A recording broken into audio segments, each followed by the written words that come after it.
Hello, this is Heavy Thrash from the Nest Metal Productions channel at YouTube. It is late at night, like fucking midnight right now.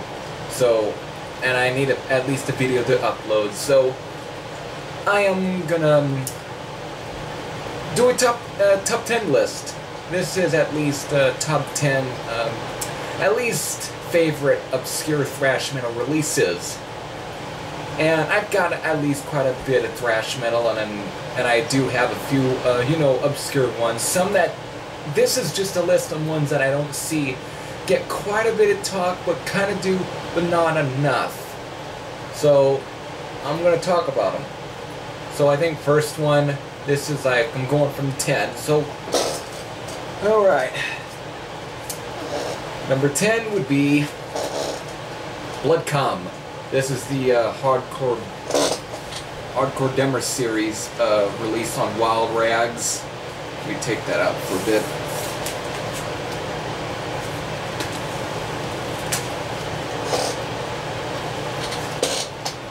This is the one that features Tom Araya's brother, John Araya. Yeah. Who also plays bass. And I know he plays guitar and also another band as well, but this was pretty much his band. I know there's like a bootleg live release of Slayer and Kubla Khan, but this was their EP or demo, however you want to look at it. But they would also release Death by a Clothes Hanger, which I don't have, but have this. And this is just a great thrash metal, definitely in the style of Slayer, but like Rain and Blood, but actually maybe a little better in places, even though some lyrics tend to be kind of crossover, a little more humorous, but still I actually dig it. But it's a pretty cool 6-track EP, which also repeats itself on the other side, so it's great. It's a great find. Glad to have it. But that, and they also released something else as well after Death by a Clothes Hanger, but after that, okay, next one. I showed this in my obscure German metal, but it would be Violent Force, Malevolent Assault of Tomorrow. Yeah, this made it to at least number 9. Man, this was just back in 2009. This was when I got this as pretty much like almost like a late Christmas gift. Fuck, just great. It was great fucking thrash metal released on Violent Force. I mean, Metal Mind. Great German thrash metal. If you like Sodom, Creator, Destruction, some of that Teutonic thrash, this is definitely up your alley, right here. And I hope. And it probably would, if that unreleased album was actually been released, and if I had it at least in my hands, it would probably be somewhere around the top area. But still, great album. Songs such as Dead City, Soul Bursting, Vengeance and Venom, or Sign of Evil, The Night, SDI, just great album. Great album. Next one. Agony, The First Defiance. Swedish thrash metal, and their only full-length album release. They did release some demos prior to this, but honestly, this is like the only one. This was released on, Combat and also in other countries, on, Under One Flag, which also appears right up there as well. But on the actual Under One Flag release, the font lettering is actually a different cover. On the Combat, it's released. I'm not going to take the whole thing out, but this is a great thrash metal. To me, this is pretty much what should have been the follow-up to Metallica's Ride the Lightning. Hence, me wearing at least the... Which is, I like the Ride the Lightning album, but this is what should have been the follow-up to that album. To me, it's a good album. Songs such as Storm of the Apocalypse, First Defiance, Mass Manipulation, Shadow of Fear, I think even the last song, Deadly Legacy, also had some cool stuff in there, but this is definitely some pretty good thrash metal. Next one up. This is Wrath, Fit of Anger. Mostly known for releasing the Nothing to Fear album, which was released on Medusa. This was also re-released on Medusa with some, you know, different, some newer songs, different mix as well, but what I have in my hands is actually the original, one of the original pressings, and this was released on the Megaton label in Netherlands, so I got a, even though it was also co-released by King Classic, which was the original label that released it, but I got a European copy of this, and it's in great condition. Sound is, you know, I can tell that it was the mixing a little different. Even the intro to the song Children of the Wicked is a little longer. It's should have, and plus the song Sudden Death, which on most of the Medusa releases is released, you know, in demo form, but on here, this is not a demo. This is actually a straight up studio version right here. I don't know why the hell this version was never ever re-released, but god damn. To me, this is again original 8-track, and this is how I probably prefer to listen to this album, is an 8-track. The other songs that were released on Medusa just don't fit. It fits more on like the Nothing to Fear album than this. But this is a great album as well. I really do dig it. It's got more, instead of that tech thrash stuff or progressive, even though there is kind of a progressiveness, but it's more like Metal Church. If you like the first Metal Church album, if you like Liege Lord or bands in that style, you know, that US power metal with a bit of that thrash speed tinge to it, this is definitely one to check out. And fucking, let me, Gary Golwitzer, what a siren voice. He's like, everyone tends to give Wrath's shit because of his voice, but when I first heard it, I had no problem with it. It was a song, you know, ripped into pieces off of Nothing to Fear. I had no problem with this voice. I dug it from the first time I heard it. To me, that is what gives Wrath that sound. I know they later changed vocalists, but I never heard those, but the only ones, Nothing to Fear and Fit of Anger. But he's kind of, you know, acquired taste, but still great band as well. This sound is probably maybe just a tad better than that Nothing to Fear album, but still great. Moving on. Next one. Kubla Khan, Annihilation. This is the, what's his name? Fuck, I gotta take this out. I know who it is, and it's Greg Handefit. Hope I said his last name right, but he was one of the first members to join Megadeth. And, right, I think, I don't know if he actually recorded a demo with them. There's some that say that he did, and then there's some that say that he didn't, but I don't know, maybe I'm making some of that up, but he left Megadeth, and I think joined a bit, I guess what I've heard, the army or something, and then I guess came back and went and started Kubla Khan, or it was the reverse, did this, went to the army or something, but I don't know. I don't want to go and read this booklet and just, you know, look through there and correct myself, but I don't know. Maybe I'll probably put it on the video somewhere, but still. This is, again, more of that Metallica, Megadeth sort of style, even though there is actually more of a Megadeth sort of style on this album with some of the bass on here, which reminds me so much of what's his David Ellefson. It has such a that, you know, this is like that kind of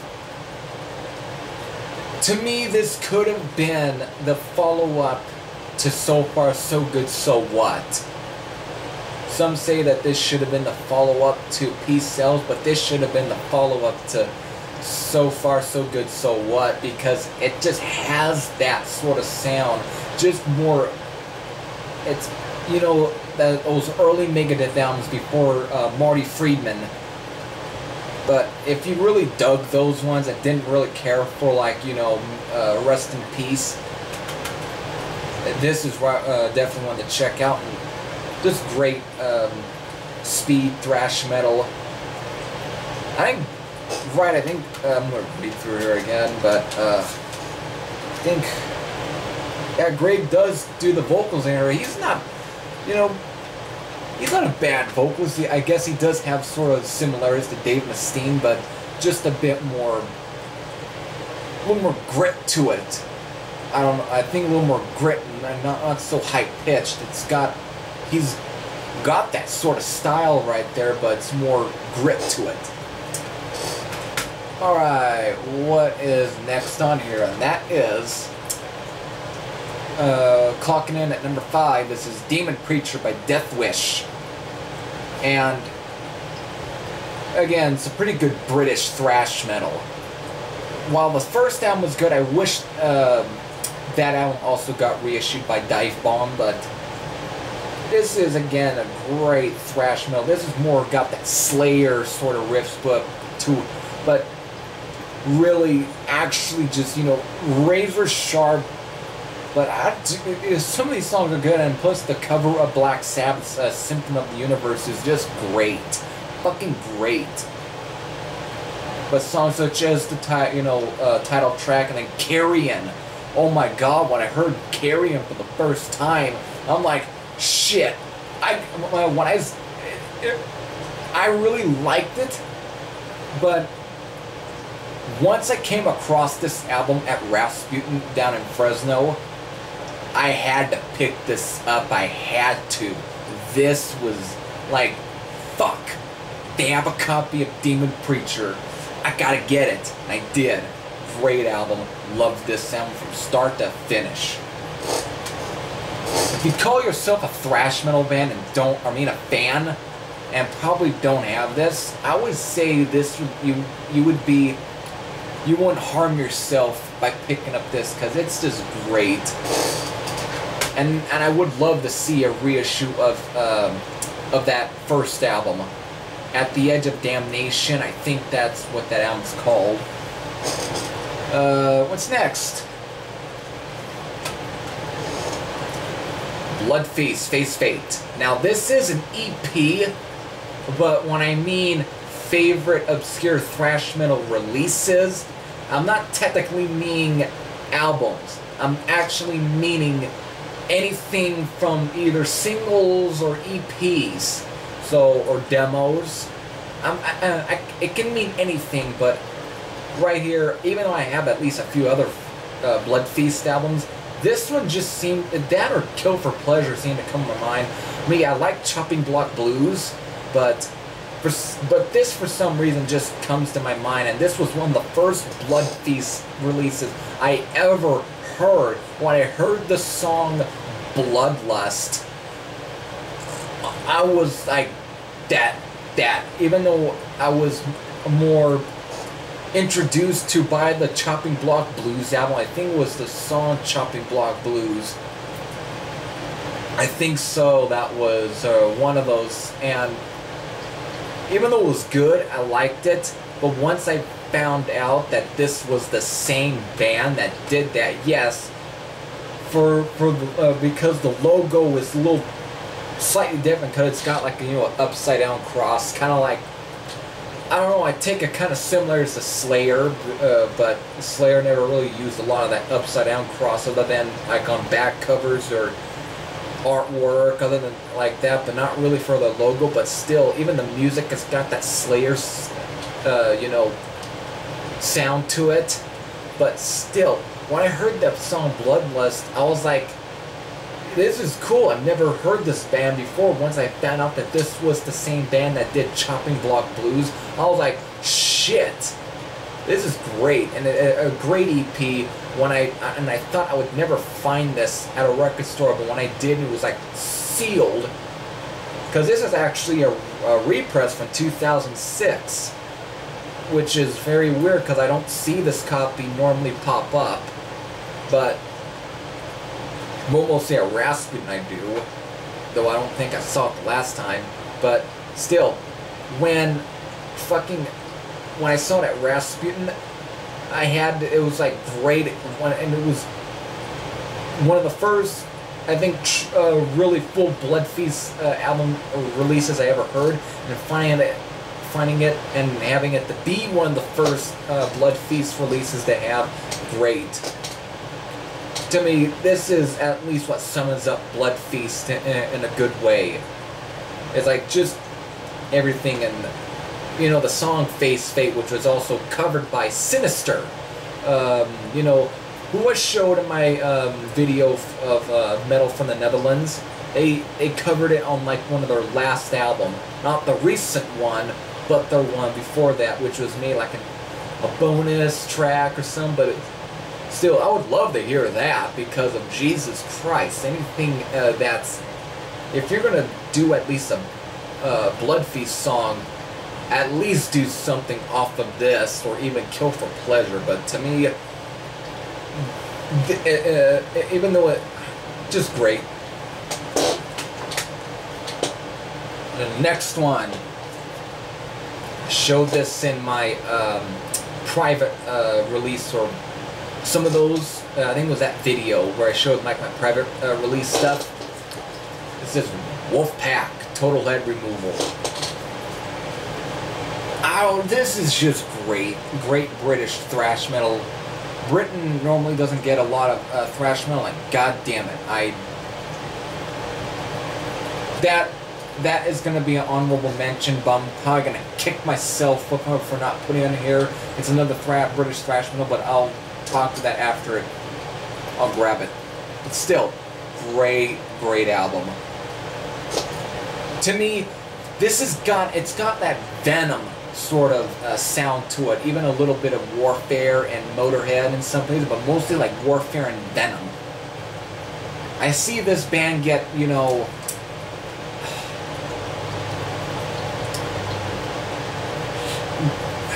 compared to At War. I don't hear a lot of that in Wolfpack's Total Head Removal. I don't hear a lot of At War. I hear mostly fucking Venom and Warfare. Oh, that or like Slayer's Show No Mercy, or Metallica's Kill 'Em All. But it's got that. And to me, I just love some of this. Fucking Phil Gavin has like this, like Motorhead, or like Lemmy sort of voice to him, but he's just got a real griff to the guttural sort of type. Not too, but he's just such a bite to it, and this stuff right here is just great. And songs such as Full Scale Attack, Hell on Earth, Devil's Child, Death by Default, Maniac, Evil Lives, Traitor's Gate, every song right here fucking rips. And I can't believe that no record label that do all these reissues, or even like a record label such as High Roller, hasn't thought about reissuing this album, because this is great, and this is an original press, like I showed in there on the Chain Reaction label. Such a criminally overlooked album. I'm starting to see at least a little bit of people talking about this, but this is just a great thrash album with some speed metal or new wave or British heavy metal stuff right here. And since this band kind of was around that time, this sound was released in '87, but the band, for some reason, according to Mick, on Mick Rabbitt's page, dates back to 1979, pretty much during that movement. But they didn't release an album up until way later. So they came late, but this sound was just great. I don't know. Every time I listen to this, I can't get it. It just ends up blowing me away. Not fucking me. Alright, what else? Next, this is clocking at number 2. This is Power Lord, The Awakening. This is the reissue on Shadow Kingdom Records. This has got, you know, it's a little more on the power metal side at times. You know, got that US power metal stuff to it, but this is definitely thrashy.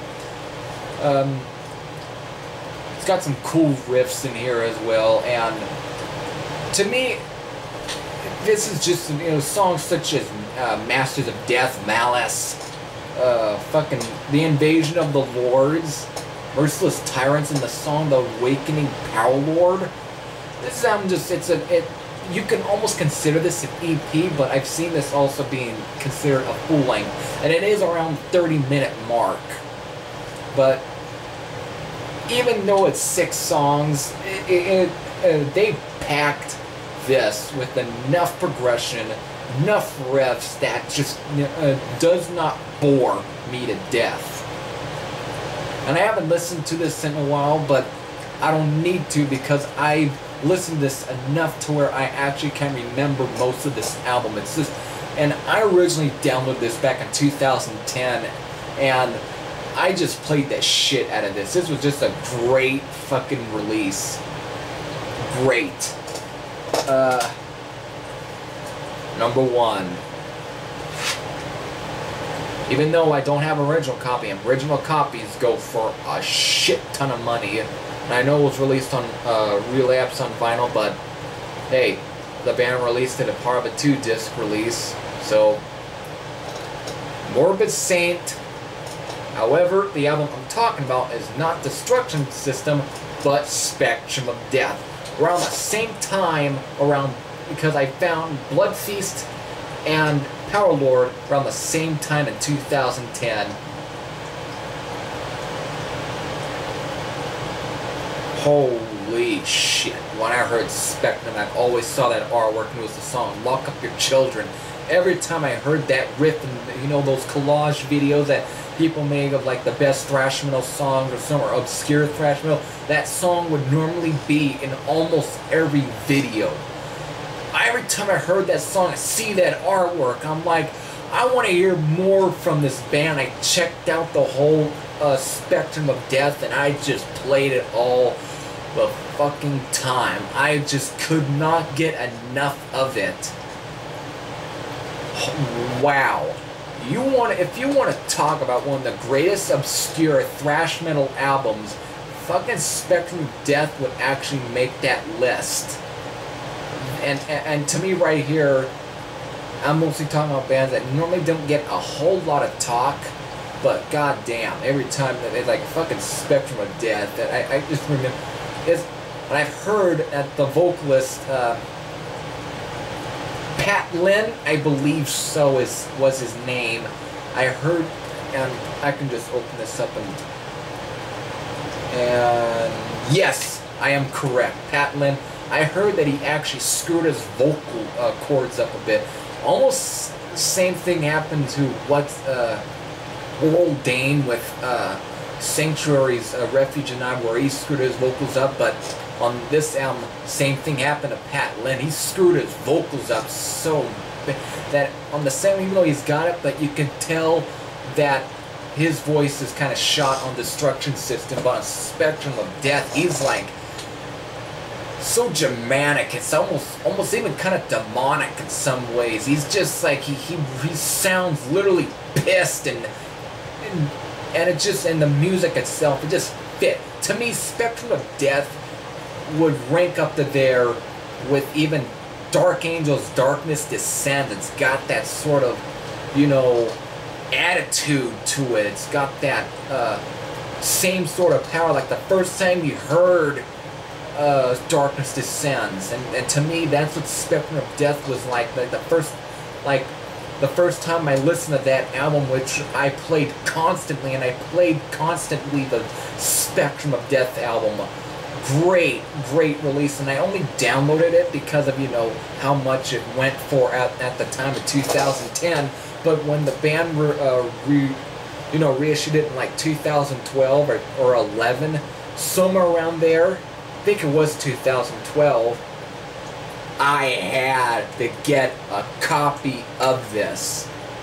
To me, And again, just like with what I said about Death Wish and the Demon Preacher, if you're a thrash metal fan, you don't have anything by Morbid Saint, you probably should look into it, because if you can skip Death Wish, even though I don't think you probably shouldn't, but you can skip that and probably just go for this, and you will not be, I would say, not be disappointed with it, because even if you are, okay, but still, just, this is, I don't know how much I can praise Spectrum of Death. Raw production, raw thrash metal, the way it's meant to sound. And even though it's got some death metal sort of elements in there, because of, to me, Pat Lynn's vocals, it's like, he just sounds, he's got that, and it's just a great album. And songs such as, I think Scars is one of them, and then you've got Burn at the Stake. I believe so, that's like one of the song titles in here, and